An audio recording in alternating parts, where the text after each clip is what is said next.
Good afternoon, evening, morning, whenever you're listening to this show. This is Go Big or Go Home. I am Old Man Troy, joined by the spectacular youngster, Kevin Cunningham, a.k.a. Kid Cunny on Twitter, the man who turned his minuscule produce job into one of the most important jobs in America overnight. You really did, youngster.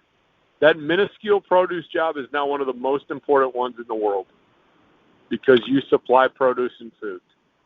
Right. How does that make you feel? Yeah. Oh, it makes me feel unbelievable and fantastic and so fulfilling. I'm being sarcastic, obviously, but on a serious note, yes, it is important. That's just my human nature. I'm a sarcastic human being. But on a serious note, again, yes, I do understand that people need their food. And seeing over the last week or so, the shelves and, coworkers of mine, I only started, a couple months ago, coworkers of mine telling me about how, this is way worse than hurricane prep. I'm down here in the state of Florida, and for hurricane prep, everyone gets their, maybe you buy a thing of toilet paper, maybe you buy a thing of paper towel, maybe you buy a thing of, an extra lamp, maybe a week's worth, 2 weeks worth of food. Maybe you go out and do some extra buying. But this has been a whole new level. And, I believe it because it just, looking at the shelves, looking at the backstock we did not have, was insane. I'll share a story with you from today. So one of the stores, and you're from the Midwest, so I'm not sure if Shop and Save has made it to Wisconsin. Anyway, there's a store called Shop and Save. That is one of my accounts. They're running a great special this week on 2 liters.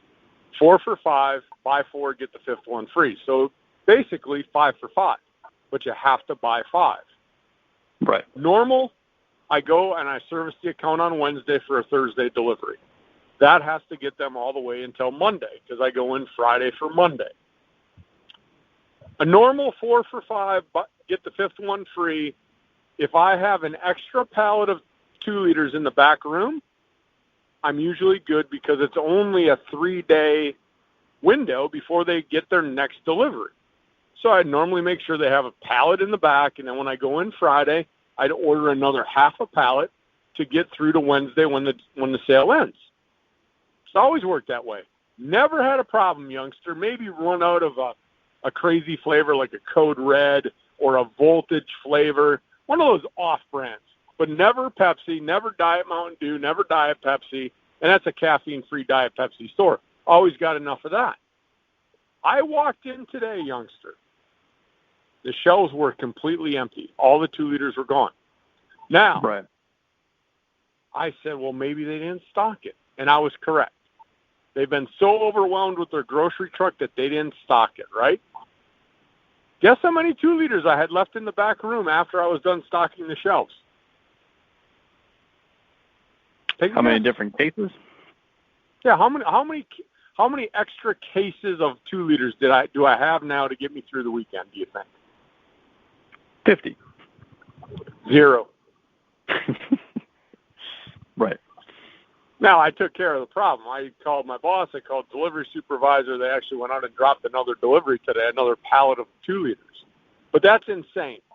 That is insane. I had the U-boat out there with my 2 liters on it. People were grabbing 2 liters. This is 9 o'clock in the morning, 9 a.m. It's insane. It's crazy. And we're out of water. I told you that on the other show. We are out of Aquafina 24-pack. I couldn't even order it all week. 5 days I couldn't order Aquafina 24-pack. That is just legitly insane. But this is not a rant and rave about how crazy people are buying food show. This is go big or go home, all about college sports. Uh-oh, youngster. The problem is there's no college sports going on right now. None at all. They are either suspended, postponed, or in some cases, like the ACC, canceled. They just canceled it, said, you're done for the spring. So we're going to talk today. We got an interesting show, though. I mean, we're going to go over the Joe Lunardi final bracket that he put together. Not going to really go through the games. Just go through some of the teams that made it, the 10 Big Ten teams that would have made it. And then we're going to talk about how the coronavirus has affected college sports and what it means in the long run. I mean, we're just thinking, okay, well, March Madness is done. Well, guess what? No spring games, no spring practice. I highly doubt that teams are going to get back at it, even if the middle of April isn't all clear, which I don't believe it will be. There's a lot of things that have domino effect in college sports. And it's going to affect, in my mind, Kevin, college athletics for at least another year. I believe it's that big because universities and the NCAA to cancel things of this nature and cancel all spring seasons, I mean, it would take a lot to do that, and it did, and it's going to hurt. But let's move into it, college basketball. Yeah. So just so fans know, we actually recorded a Big Ten tournament preview show. That went for an hour 20 or so. You know, going through the entire Big Ten tournament, going through every single game, going through our matchups and everything, and then this all hit. Like 24 hours later. Right. The Big Ten tournament started. It had 2 games played in it already. The first round was over with. The 11 seed beat the 14, the 12 beat the 13. All right, here we go. Time for day 2. Oh wait, no.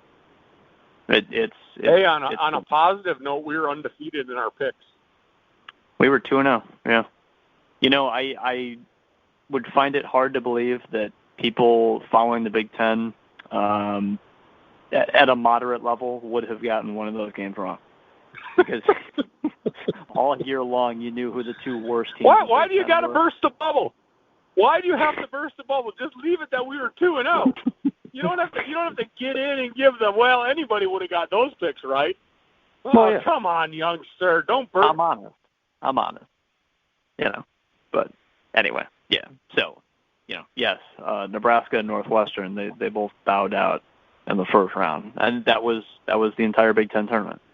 And I want to say this because over the course of however long this show goes, and I want to say this too, that our shows typically run, you know, an hour. I know over the off season, over the spring, sometimes it doesn't hit an hour because we primarily focus on football and basketball.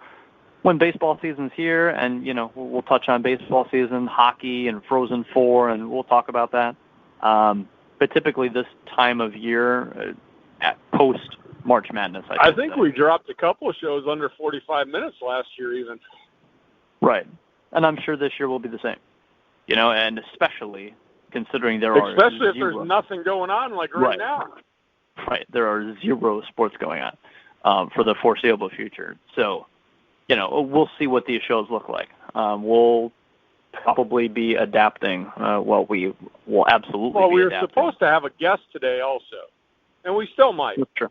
It's running a little late, but if we hear a ding, we might have a special guest and an interview for you guys.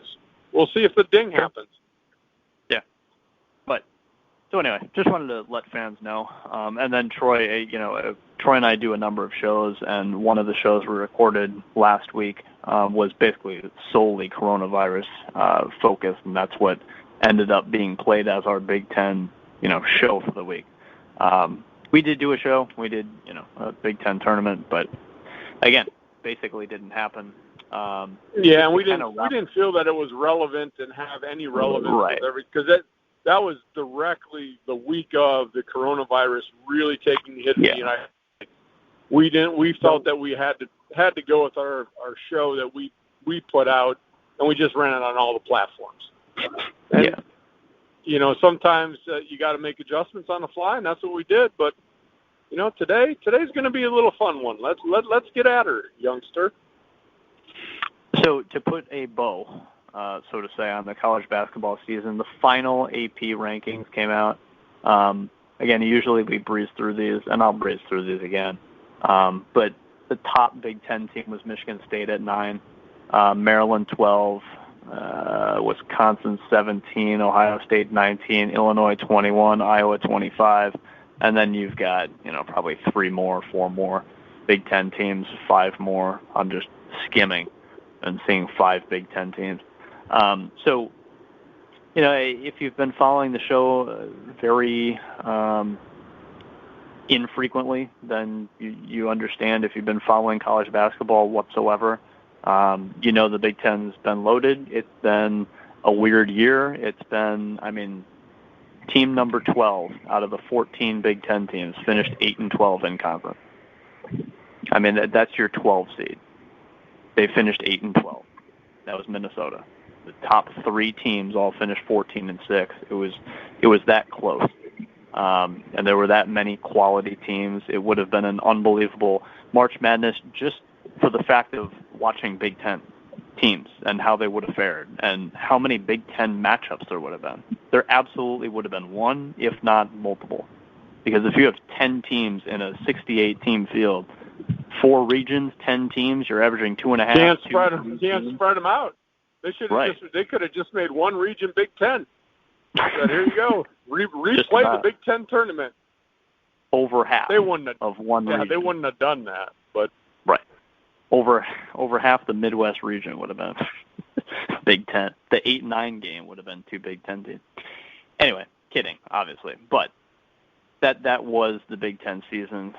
It was a fun one. It was a cool one. There were, numerous headline stories to be had, and I was just really looking forward to a March Madness that would have had at least 9 of these teams, if not 10. By some maybe miraculous thing happening, 11, but that would have taken a long stretch. Anyway, so I wanted to also say that while I say, oh, it sucks, there's no March Madness, oh, this is terrible, oh man, I wish I could have seen. At the end of the day, there is a reason for it, and, people's health and lives are at stake. So I'm going to interrupt you right there, youngster, because here we go. So March Madness would have started today. Yesterday. Or yesterday. I still can't believe it's Friday. My week has been so hectic. So March Madness would have started basically this weekend. Yeah. And the thing is, every day we're hearing about more outbreaks, like the Brooklyn Nets. This still gets me, and I share this with some of my customers when we're talking about this. I'm not sure if it was Kevin Durant that tested positive for it. 3 unnamed players that didn't have symptoms. Didn't have any symptoms, youngster. If Kevin Durant would not have tested positive, that team would not have been tested. And those 3 guys would have been going about life not knowing they're spreading the coronavirus. That's why there's such outcry to social distance. Those guys would have never known they had it. Right. And that's the scary part. Whoever's listening to this show could have it. That's not a joke. I could have it, youngster. You could have it. We talked about this on the radio show. You're in a high-risk situation. I'm in a high-risk situation. And what really bothers me is I looked at a graph the other morning when I was watching the news before work. The coronavirus stays alive on plastic 3 days. What do you think Pepsi is produced on? It's plastic bottles. It stays on cardboard for a day. Wooden bottle. I guarantee nobody's taking a 20-ounce Mountain Dew bottle and sanitizing it. Right. So I'm touching coolers. People are touching these bottles day in and day out. How many times was that bottle handled before it got to the store? How many times, was it handled in the store? It's crazy. Now, I'm not shutting my life down and every bottle I touch. No, I'm like zoom in a cooler. Like I'm grabbing bottle after bottle and throwing it on the shelf. I wear gloves. I wash my hands when I get to the store, when I leave the store. I don't touch my face. There, I should be good. But who knows? You don't know. But I'm not shutting my life down. I just wanted to throw that out there because if March Madness would have started and they would have said, okay, yeah, we'll play with no fans, doesn't matter. these guys could be running around having the virus, and then all of a sudden, you know, you have all these venues where they're staying, the hotels, other teams. I know they said only essential personnel. Well, Kaylee Hartung from ABC, she got the coronavirus when she was covering a story about the outbreak. So nobody's immune to this. Nobody is immune.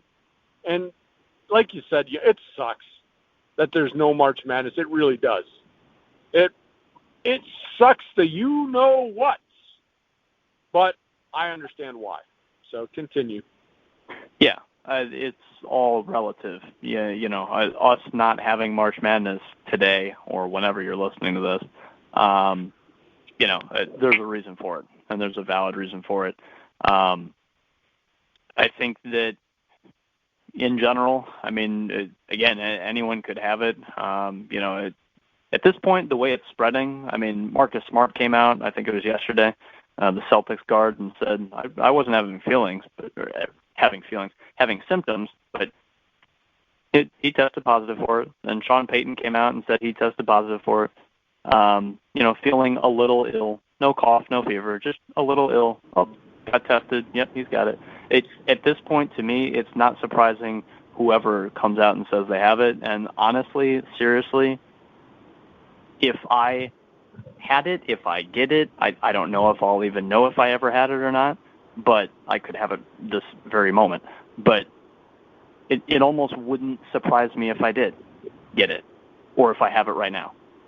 It really wouldn't, based on exactly what you're saying, Troy, all the people that we come in contact with indirectly, you know, throughout the workday. It's the way it's spreading, it seems very... Well, and you're dealing with produce, youngster, and I would imagine not all your produce is American grown. No, it's not. And again, how many people have handled that produce before it gets to where you have to handle it and put it on the shelf? Yeah, a ton. That's cool. Yep. So.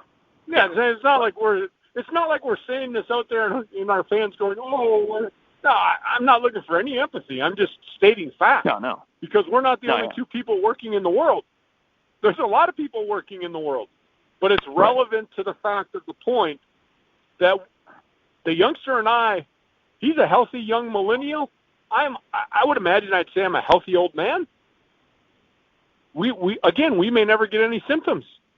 We might just go about our lives and just keep working, and we're carrying this thing around. Yep. And it would suck if we did that. If I got it, youngster, I'll tell you this. If I got it, I would want to be one of those that had the symptoms, that knew I had it. That way I could get out of the public and be in my house and let it run its course. I'm not afraid, and I told my wife, I'm not afraid to get it. Because for everything I've read, I would overcome it. I would be sick for a while, but I don't think I'm in a high-risk group where it's going to cause some severe problems like it does for some people. And I think it would just run its course with me. But I would rather have the symptoms knowing I have it so I could get out of the public and just stay in my house and let it run its course. But that's the downfall. I'm pretty healthy. You're pretty healthy. And from what I'm reading is there's so many people that are healthy that don't get symptoms. That's where the danger is. Yeah. That's the scare. It's not actually the virus itself. The virus itself, Kevin, is if it's handled, most people are going to overcome it. The problem is it just keeps spreading and spreading and spreading because there's healthy people that don't have symptoms. All right. We can move on if you want. Yeah. There was something else I was going to get to, but it lost my head. It first came out like, you should, basically, like you were saying, Troy, if March Madness was going on, no fans, only essential personnel. Okay, cool. And then there was a statement of, okay, you can't have 50 or more people in the same spot, and now it's actually come down to 10, I guess. I don't know if 10, that's a nationwide thing. What I personally don't understand about that is like my grocery store, anyone's grocery store has more than 10 people in an aisle. No, you bring it up, and I joked with my wife the other night. She sent me to Walmart to get some stuff. Yeah. And I got back from Walmart, and I said, if I ever wanted to get the coronavirus, I'll go to Walmart. There's 200 people in Walmart. Right. So why doesn't it apply to grocery stores? I don't know. That is a huge gathering spot, and where is everybody going right now? Grocery stores. Exactly. Right. Exactly. But anyway, so you can't have a basketball game with, even when it was at 50, it was still impossible. If you talked about the television crew, the people calling the game, the 15 players on each roster, the assistant coaches, the referees, there was no way you could hold that number under 50, let alone obviously 10. That's obviously impossible. But even under 50, just play a little pickup game. Just go into Madison Square Garden and play a pickup game, 5-on-5. Yeah, not televised. Just Scouts honor. Call your own fouls, Scouts honor, and then when the game's done, just go report it. Right. That's true. Yeah. Just have somebody take their iPhone and just get a couple of iPhones with Facebook Live feeds, put one at center court, one under the hoop. You get multiple views. We'd be able to watch the games. And again, Scouts honor. Call your own fouls. Well, there you go. And of course, I'm being very sarcastic, folks. Yeah. That's why the youngster and I get along so well. We're both very sarcastic. Mm-hmm. Carry on. True. All right. So, so I guess that's the rankings, and I'm just trying to think, trying to kind of, again, wrap the bow on this college basketball season. For, I guess, the bracket itself, like, for example, and I'll go why don't you run down where Lunardi would have had these teams seated? Right. That would be kind of cool. Yeah, very quickly. The Midwest region would have had, Wisconsin as a 4 seed, Iowa as a 6. That's it for that one. So 2. That's actually low. I know we want to go through it quickly, but I want to throw some things out here. As a Badger fan, a 4 seed in the NCAA tournament well exceeded my expectation. Because you remember that I had them on the bubble and possibly not even making the tournament in our preview show when we started the season. And Wisconsin ended up technically as the number 1 seed in the Big Ten tournament based on tiebreakers. But I've said this, and the loyal listeners will be like, you know what, old man, shut up. You said this like 5 times. Wisconsin is not the best team in the Big Ten. They're like the 6th or 7th best team in the Big Ten. But as Big Ten champion, you're going to get a higher seed. You're going to get a little more notoriety, no matter how good you are. You went on a great winning streak at the end of the year. Take that into consideration. But as a fan, I would have been ecstatic, youngster, if Wisconsin actually received a 4 seed. Because I didn't think they were going to receive a 0. I thought they were going to receive a 0 sit-on-your-couch seed when the season started. Yeah, and I was barely more optimistic than you. I thought they would have made the tournament narrowly, but I'm with you. And then for Iowa as a 6 seed, coming into the season, I liked Illinois and Iowa a lot, especially Illinois, but I liked Iowa as well. I think that's pretty relevant, though, and pretty close to where I thought at the beginning of the year, kind of that 6, somewhere in that 6 to 8 range for the NCAA tournament. Yeah. I'm okay with that. I mean, that's, Iowa I thought was going to be a solid team, and they were. And so a 6 seed, I mean, you look at it, And again, I want to preface this that Lunardi does an awesome job. And I don't know the man from Adam. I've never talked to the man personally. I just follow his stuff. But he's pretty good. And when I look at his brackets and if you go to prior years, if you look at some of the at-large bids, youngster, he's pretty spot on. He's going to miss a few, and we told people why. Okay. You can't forecast. Robert Morris won theirs. I'm not sure if they are the number 1 seed. Robert Morris out in Pittsburgh won their conference tournament. I don't know if they were the favorite. So Lunardi can't. Just because I'm looking, Troy, he has them as a 16 seed. He probably had them there because they actually won their tournament before everything got canceled. Right.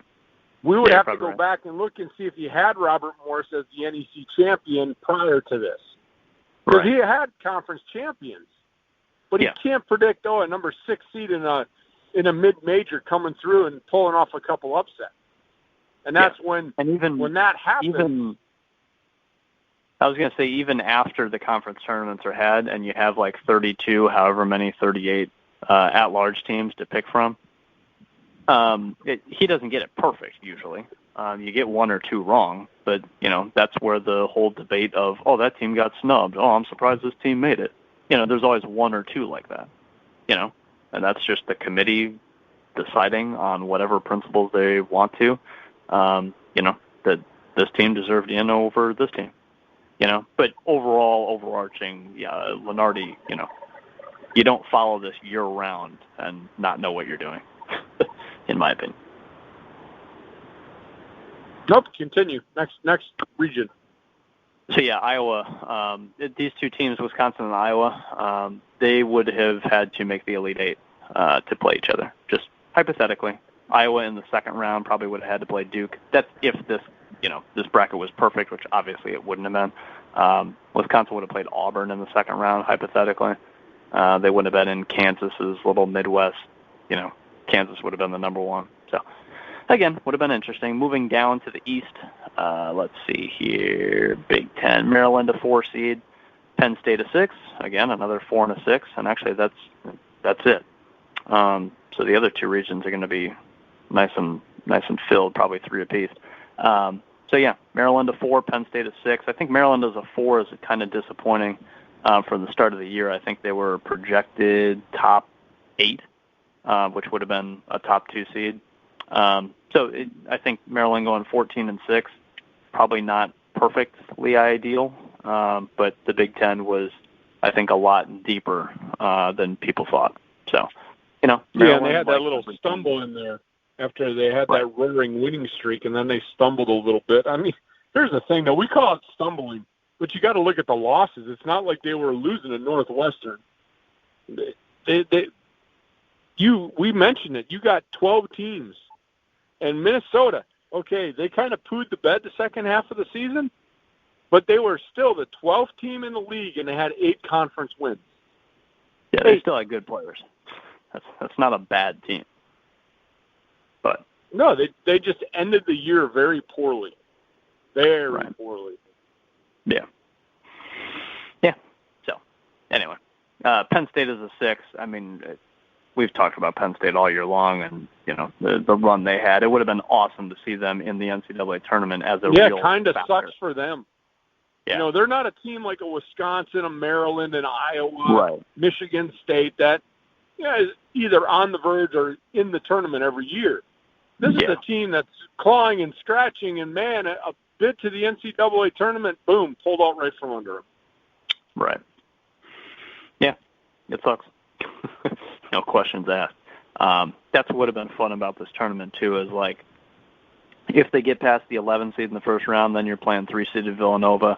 Villanova's not, I'm not going to say Villanova's that much better than Penn State. And then you're looking at a 2-seed like Florida State. Good team, but are they great? No. The 1 seed in the region would have been Dayton. Nobody actually knows how amazing Dayton was this year. Did they crush everyone they played? Yeah. Did they have Obi Toppin, who's, probably player of the year? Yeah. But again, when you're playing good team after good team after good team after good team, maybe Dayton stumbles. And that's the thing. Dayton should have cruised, Kevin, based on their conference affiliation. You don't take anything away from that because they were a really good team. The Atlantic 10 is not crap either. That's a good quality mid-major conference. But again, we just don't know how they would have played against Florida in the second round, and then Maryland in the third round, and then Florida State or Penn State and Villanova in the Elite Eight. That you have no idea. Yeah, you're throwing major conferences at them. 2 day, game in, game out. And it would have been interesting. That would have been a huge storyline. Yep. Yeah, would have been very fun to follow, but unfortunately, we are not. The West region. Let's see here. There should be 3. Michigan, the 5 seed. Illinois, the 11. Indiana, the 11. And is that it? Really? So there's 4 in the South? Michigan, the 5. Indiana, the 11.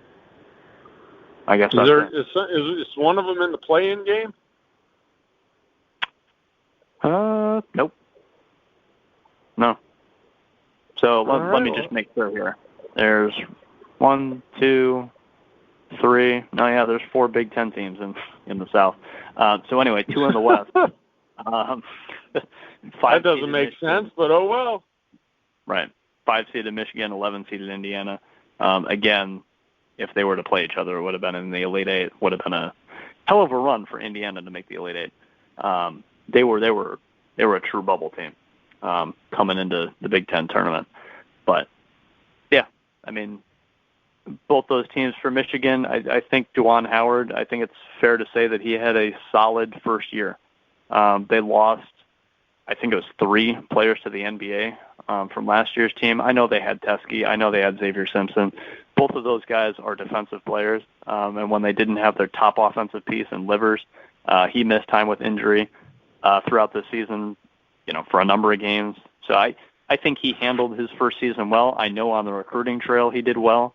So we'll see, what's to come next season with his first class, and, it'll be interesting. But I think Michigan, under the circumstances, to pull a 5 seed out, at the end of the day, I would have called that a successful season for him.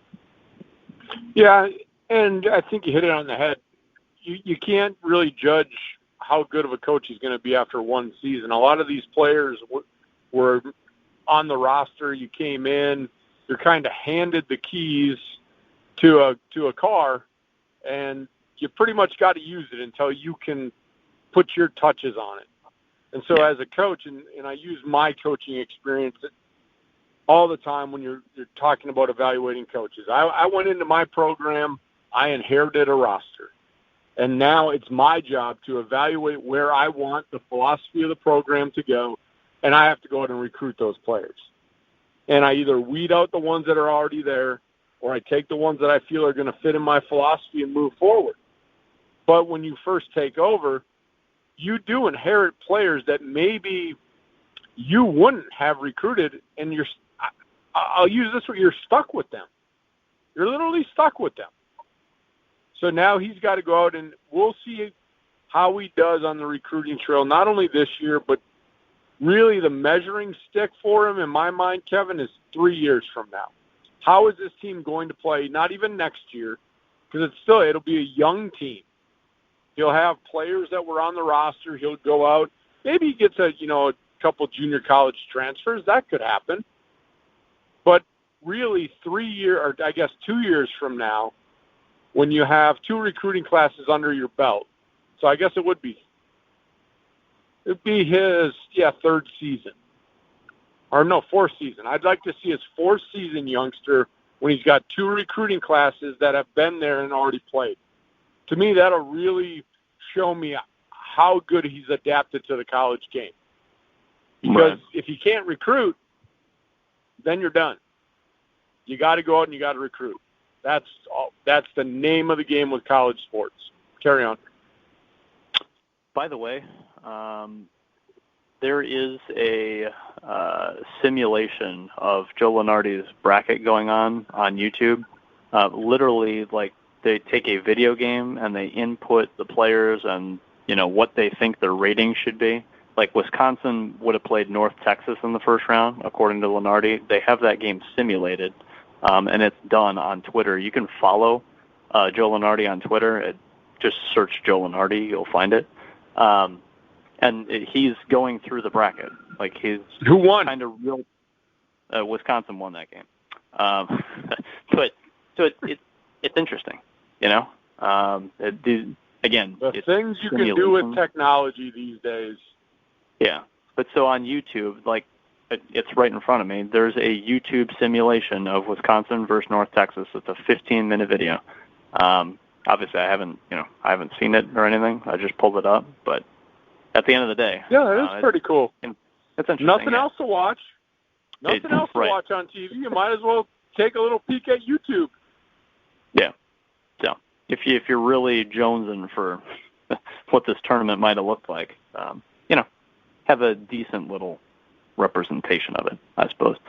Anyway, Indiana 11 seed. I think coming into the year, I probably expected them. I think I did expect them to be probably around a bubble team. I know I did, and that's what they ended up being. there was no insane storyline here, and maybe I'm missing something, but for Indiana, at the end of the day, basketball, I think Indiana basketball wants to be better than an 11 seed. Yeah, well, this is well below where Indiana's expectations are of the basketball program. Right. But talent-wise, for its roster, I think this is correct. But I hear you that, expectations for the program overall obviously would be more than an 11 seed in the tournament. Yeah, I agree. I have nothing else to add on Indiana. Carry on. Next bracket. The South region. So, again, we've got 4 Big Ten teams in here. Rutgers is a 9 seed. Again, it would have been awesome seeing Rutgers in the tournament. That would have been very cool. Ohio State is a 5. Michigan State 3, and then Illinois 7. So I guess starting with Rutgers, if they win their first round game, you're probably playing a 1 seed there, which, again, would have been freaking awesome to see, for Rutgers, there's nothing really to say here that we haven't said before. They were just spectacular at home, weren't they? Well, yeah, that's very true. Until the end of the year, but they finished 18-1 at home. They were 2-8 on the road. So the thing is, though, we giggle about it, but a lot of Big Ten teams were under 500 on the road. The teams that were above 500 were the ones that were on the top. I think Penn State ended up under 500. Maryland was 5-6. Maryland was 5-6 on the road. That's Maryland. That was tied for first in the Big Ten. They were 5-6 on the road this year. Penn State Wisconsin couldn't have been much better. 4-7. Right. Iowa was 4-7. Ohio State was 4-7. Michigan was 4-7. Purdue was 4-8.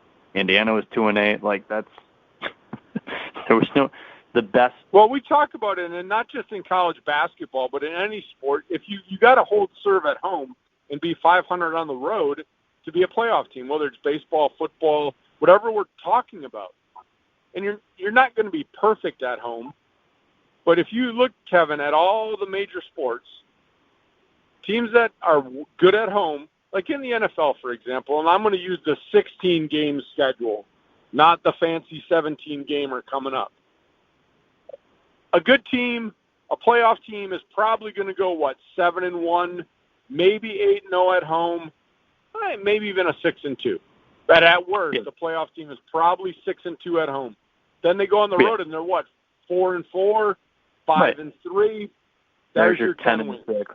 Yeah. So, again, it doesn't matter what sport you're talking about. Be really good at home and be average on the road. And you do that, and you're going to be, especially college basketball, in the Big Ten, you do that, you're going to be near the top of the conference. The problem is Rutgers went 2-8 on the road. 2-8. Yeah. If they would have went, just look at the standings real quick, youngster. What if they would have won 4-6 on the road? 2 more wins. Where would they have been? 13-7, they would have been the 4 seed. They would have been tied with Illinois for the 4 seed. Man, unbelievable. And then if they would have won 500 on the road, they would have been first place. Well, they would have been actually. Because they would have been. You're right. They would have been tied. All right, carry on. Next team. Let's see here. Ohio State, the 5 seed. I'm kind of at a loss for words. This team had a lot of good players on it. They had a fantastic start to the season. I fell in love with them during their start.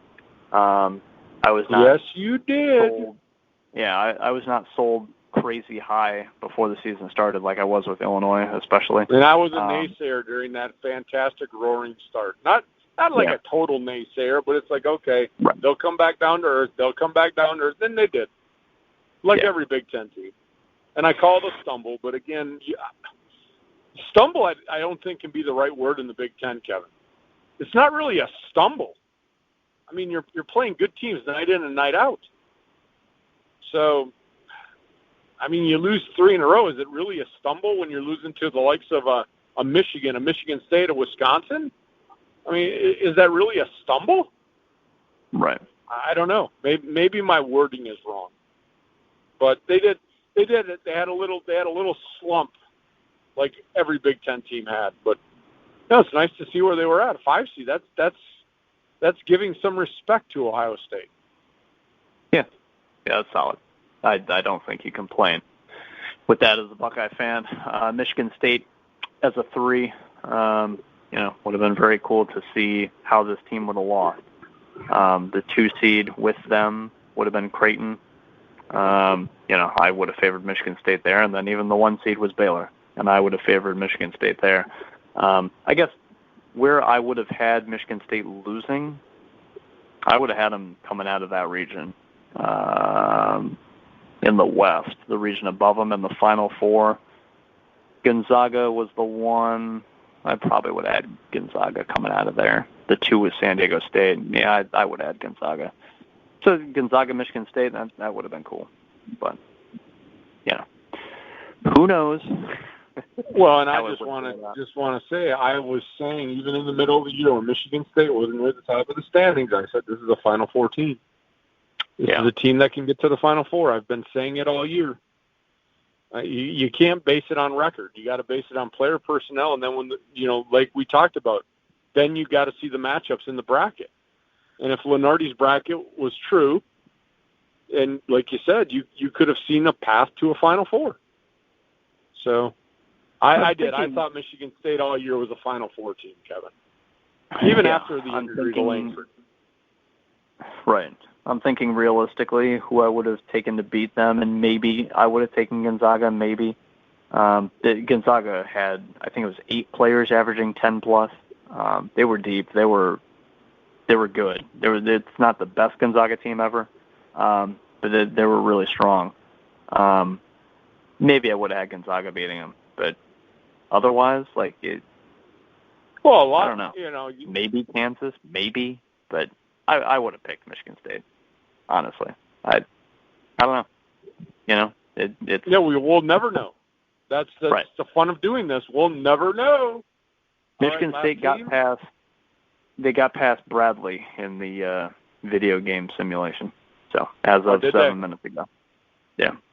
There's tip times for these, Troy and listeners. There's tip times for these. There's supposedly broadcasters, ESPN broadcasters. I don't know if they're going over the game as it's being simulated. I haven't, clicked play on any of these YouTube videos yet, but I don't know. It's interesting. Let's see here. So Michigan State at 3. They started the year doing okay, and then I think they were doing well, and then they hit a rough patch, and then they've closed the year well. As they always do. Right. They were playing good basketball coming into the Big Ten tournament. So, again, there are not many, if any, teams I would have picked to beat them at this point. Not this year. There was no dominating team this year that, I would have said, oh, yeah. That team probably beats a little short-handed Michigan State team without Langford. But who knows? And then lastly, Illinois, the 7th seed. This, for me, would have been... That was your team. Yeah, I would have taken Illinois. In this scenario, I would have had Illinois, Michigan State in the Sweet 16, and I would have been mad that Illinois. How can you be mad? That's the way the brackets would have played out. That's the way they would have played out. Because I would have wanted to take Illinois. If Illinois was a 7 seed, I would have wanted to take them a long way and said, here's my little Cinderella, making it to the Elite 8 and pushing, maybe a 1 seed at the top. And if the 1 seed was Dayton, maybe I would have said, you know what, screw it, I'll put Illinois in the Final Four. And I don't think any of those, and not saying Illinois is this great team, I think 7-seeded West Virginia, 7-seeded Arizona, they could have made the Final Four this year too. It was one of those years for sure. This was not there's a great Duke team. Oh, Kentucky's great this year. Oh, Kansas, a 2 seed. Wow, I can't believe they're only a 2 seed. They're really damn good. This could have been a year where no number 1s were in the Final Four. Right, exactly. So, but yeah, for Illinois to be a 7 seed, that slightly underwhelming for me. I knew this was going to be an NCAA tournament team. I had them as probably a top 5 Big Ten team coming into the year. That's where they finished, I guess, was 4th. So just surprises me that they would have got a 7 seed. But Lunardi could have been wrong there. Maybe they would have gotten a 6. You highly see him wrong on 2 different seed lines. But in any case, I think Illinois would have – they had a 7-foot freshman big man who weighs about 280 pounds, and he was a force in the middle. And then they had a couple NBA guards. And they had – outside of those 3 players, they had good players as well. Like that, they would have been such a dangerous March Madness team. Would have been fun. But that's the way it went this year. So anyway. Yeah, that'll wrap it up. And I know we want to try to keep this within an hour. So, quickly, Kevin, we'll just talk about the ramifications of the NCAA. The one thing I wanted to say with that, this is kind of my final thought, and then I'll let you go, Troy. Like, it's basically, this was, I think, yesterday. The NCAA is not likely to grant an extra year of eligibility for men's and women's basketball players, basically winter sports. Spring sports, they're giving an extra year of eligibility for, like baseball. Baseball. That's because they rarely started. Right. They got started in February. And it's mid-March, and this hit, and it's like, no, you're able to come back next year and use your final season, use another season of eligibility. For basketball, it's not looking for winter sports. It's not looking too hot. Which they don't have a really good argument other than the NCAA. You took the NCAA tournament from us. Mm-hmm. And I mean that's only 68 teams out of the 300 plus. And some conference tournaments were done. Some teams their season was already over. Yeah, so there's not a good argument for it. Right. Now, there was one, and as it filters down, I do feel bad. And I actually signed a petition my brother sent out on Facebook. All these state tournaments that got canceled. I saw that. I'll tell you that. I cover high school Wisconsin sports, and who knows how. To me, that is more traumatic than the NCAA tournament being canceled.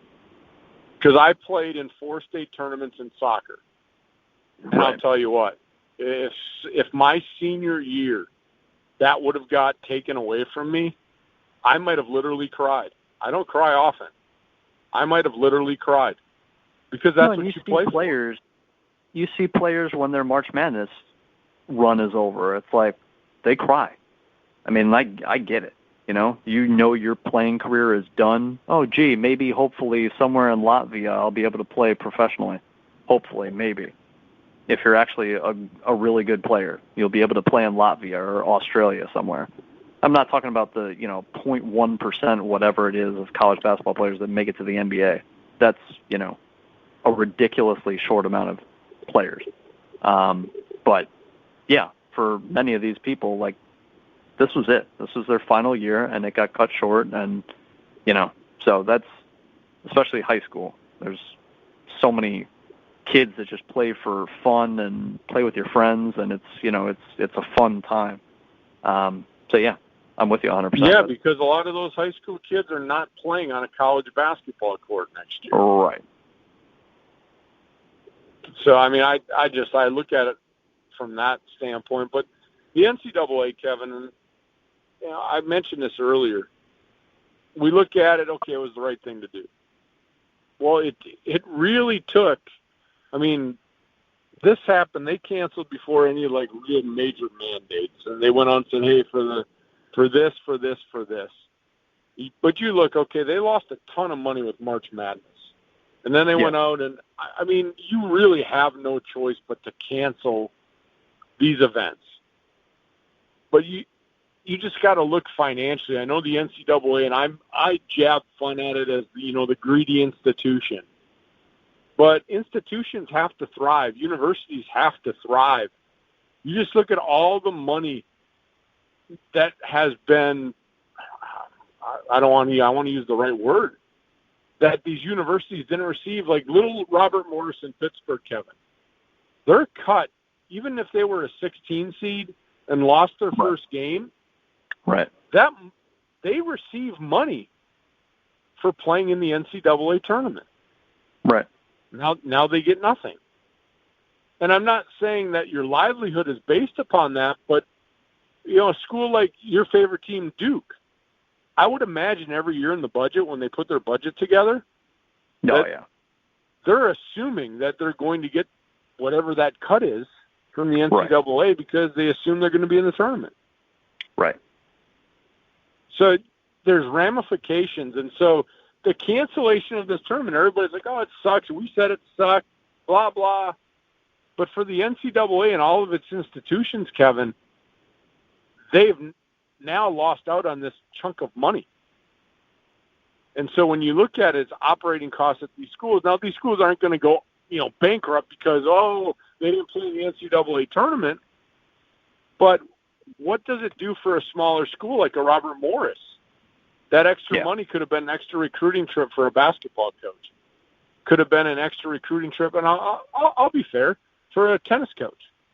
For a tennis coach to go down to a tournament in Florida and watch some kids play. That money is really used when it goes back, and however they want to use it, but I would imagine a lot of times it goes back into the athletic department to allow the athletic department to do some things. Because doing things in the athletic department are not free, Kevin. They're not free. Right. And now you don't have that chunk of change. And now all the spring sports. Now, granted, a lot of the spring sports are not revenue-generating sports. However, when you're playing at a major college, I'll just use Florida, for example, Florida baseball, because they're usually pretty good. They charge admission to the games. That's in their budget line. You're making the NCAA tournament, the College World Series. You're making the College World Series if you're one of these baseball, traditionally really good programs. And those games are on ESPN. I mean, it's not like you're getting a cut for that. Exactly. So they're not major revenue makers like basketball and football, but they still bring revenue into the school. Absolutely. And now you have eliminated all spring revenue, all of it. Yeah.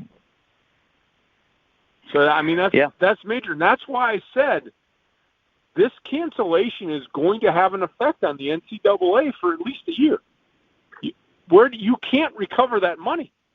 You just can't. Right. And again, no one because of it. It's kind of like you and I shopping for toilet paper. We can't find it. It's not going to ruin our lives. Right. But it's going to take a while for us to find toilet paper. Not the best analogy, but again, I had to be sarcastic about something. It takes time to recover. It takes time for these paper mills to get more toilet paper out on the shelf. So I'm just saying it'll take time to recover a little bit financially for the NCAA, and it'll roll over into next season. But, did we have one final topic we wanted to throw? Spring sports, Big Ten, all games canceled. Are they postponed? They're not officially canceled yet, are they? Spring sports are completely done. Okay. So no spring game. Not that it mattered to me. You know my thoughts on the spring game. You're talking football. Okay. Sorry. Yeah, football now. Spring games themselves, I'm not sure if all of them have been canceled. I know that late last week, I guess they should just cancel them. You can't practice. Right. And by the time we get it all clear, people are going to get hurt. Yeah. The Big Ten announced all team organized activities were postponed, at least either postponed or canceled through, I think it was like April 8th or something like that. And then come April 8th. School's done at the end of April. Right. Early May. Yeah. There are some colleges, Troy, who their classes are completely online for the rest of the semester. They're done. La Roche College in Pittsburgh. Yeah. So one of my UCLA is having a digital online graduation ceremony. Like those kids are done. They're moved out of their dorm rooms. It's done. Campus is done. School year's done. Well, like I said, LaRoche College in Pittsburgh, one of my accounts. Basically, my communication is now via text message because they will not need any beverage service until probably camps start. If camps start, camps might be canceled. They have, and it was an estimate, like 80 people on campus. And a lot of them are like exchange students or people that might be from out of state. But yeah, the campus is barren. But there are some students on campus, so they are providing drinks and meals to those people that cannot leave campus yet. But yeah, they're totally online. There's no in-classroom classes there, and it's kind of sad. But what else we got, youngster? Because we can wrap this up. There's nothing really else that we need to get into today because we got to save something for next week. I know. Yeah, we're gonna be pressing for topics for the first time ever, because usually there's always something to talk about, and if it's just straight up, well, for the next 6 weeks at least, there's no sports going on. Coronavirus, we talked about that already. Yeah. So hopefully by next week we don't have to talk about it very much. Next week's show we can talk about Iona's new coach. It's kind of interesting, huh? Iona's new coach? Yeah, college basketball. Who did they end up getting? I forgot. Patino? That's right. Yes.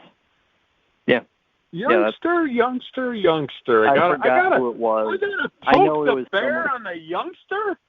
I knew it was someone prominent. I definitely want to talk about it, but I figured we'd save it for our show down the road when we're really running low on stuff, but it'll be a good talking point. So maybe we'll bring that up next week. Patino at Iona. Yeah.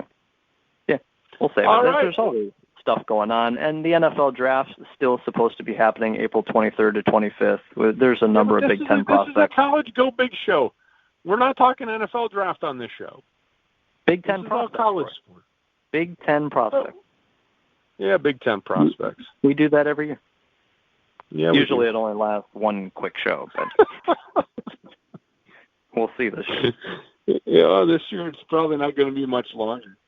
I mean, there's some good players. Don't get me wrong, but I mean, when you look at the draft board and the high prospects, and that's what we usually talk about. We run down, and I know what we do. We take every team and we look at who are the best prospects from this team, who might get drafted. But yeah, that show takes maybe a little over an hour to run through. So we'll see how it goes. Why don't you let the fans know where they can find our stuff, youngster? On Twitter, at youngsteroldman. That's arguably the best spot. Troy does a good job of posting all the shows that we do, not just Big Ten related, but nationally, on numerous radio stations throughout the country. Shows that we do, again, Big Ten, non-Big Ten. If you love us, then on Twitter, at youngsteroldman, has all the shows we do archived. He posts links as well, saying, hey, in 10 minutes, our show is going to be live. So Troy does an awesome job with that. Facebook.com/youngsteroldman, basically social media at youngsteroldman. You'll be good to go. Also, youngsteroldman. Is it youngsteroldman?